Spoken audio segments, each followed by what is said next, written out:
Hey friends, welcome or welcome back. If you're new here, my name's Nina, and as you may know, on this channel we talk a lot about clutter. And many of you have asked me how I was personally able to finally overcome this issue, and if there were any little aha moments along the way that helped to make the process a little bit easier.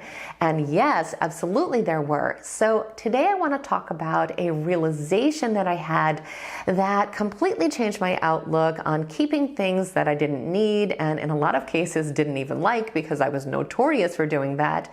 And it may seem simple on the surface, but if we really unpack it, which is what we're going to do in this video, is an epiphany that will make you think about your clutter in an entirely different way and help to motivate you to finally get rid of it. So the recognition that I finally had was that clutter is nothing more than a bunch of stuff we are no longer excited about. It's all the stuff in our life that is second tier or lower, that no longer brings us joy, no longer has vibrancy, and no longer can really serve a purpose, even if it technically has one, because we are never going to actually choose to engage with that item. We may try to convince ourselves that someday we're going to find some way to use it, but we all know in reality that that day never comes. And I think this realization makes even more sense when we use the analogy of our friends to help us to better understand how we think about our clutter.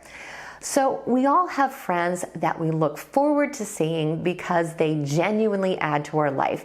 We don't hold on to them out of obligation. We want to have them in our life because they make us laugh, they support us, they're always there when we need them to be, they understand us. So we continue to choose to have them in our life for a very good reason. But we also probably have people in our life that don't make us feel that way, that we never feel like spending time with and never even think to call, because they do not give us those positive emotions and they do not make our life better in any way. Maybe we had some good times in the past, or there's some good memories there, but something's changed and now there's no longer a spark, or worse, maybe they even completely drain us now.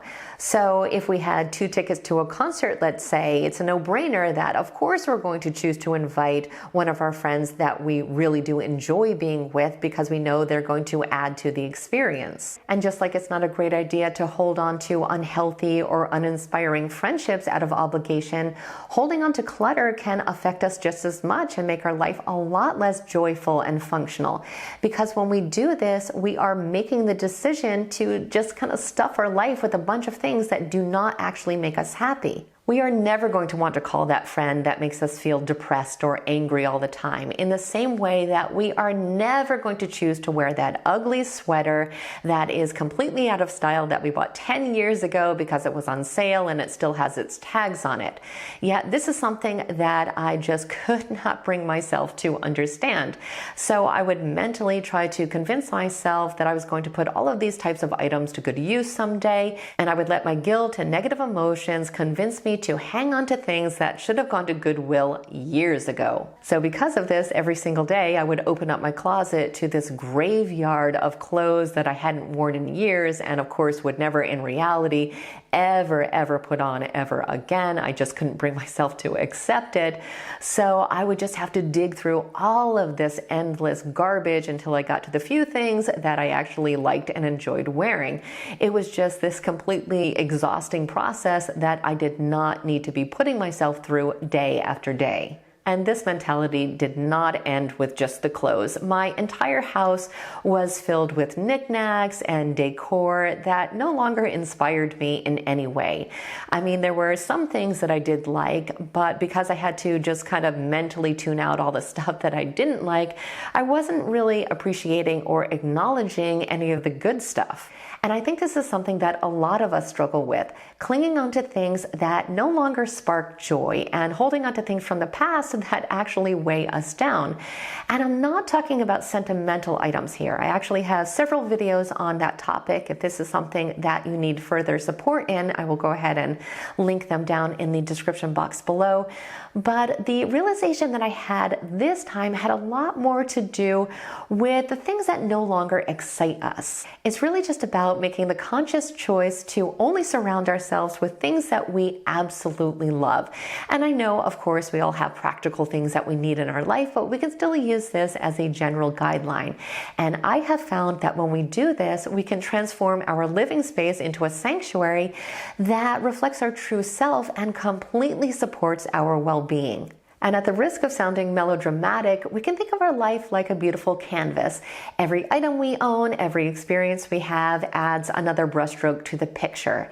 And if we have a canvas that's just kind of cluttered up with things that aren't that meaningful to us, we can feel like the entire picture really isn't that beautiful because we weren't intentional with the brushstrokes. In the same way, when we surround ourselves with a bunch of things that no longer inspire us, it can dim our inner light.